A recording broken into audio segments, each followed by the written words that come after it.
In the basement of the Wabash County Historical Museum are fragments of one of 21 countries' most gruesome crimes and execution.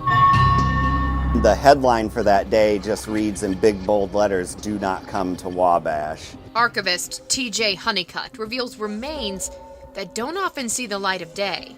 Folklore-wise, at least, are believed to be the bones of a spree killer from Wabash County in the 1850s. His name was John Hubbard. He was actually a Canadian fellow who got a job on the canal with his wife and son, and he eventually moved in with a family that was renting a cabin. There were 7 of them, husband, wife, and 5 children.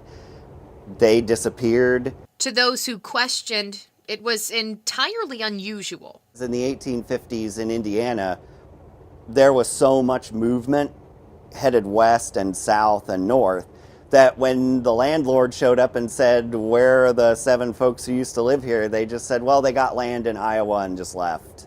And they were like, "Oh, okay." He got another roommate who was a fellow named Ed Boyle. He also disappeared. But Boyles would be found soon after, dead, in the canal near the home. Hubbard was arrested, but it was just the beginning of the investigation. The sheriff overheard him ask his wife how the family in the basement was doing, and so they sent a coroner's jury out and dug in his basement and found the 7 people who had been living there prior. The probable murder weapon, which was a hammer, all of the victims were found with broken skulls. Upstairs, artifacts in the case, more suitable for the public. The county also didn't own handcuffs, and so they had to contract a local blacksmith to make handcuffs for him, as well as the lock that they had to cut off immediately after installing it because the sheriff at the time lost the key. He was found guilty and handed the ultimate punishment. He was eventually sentenced to die by hanging.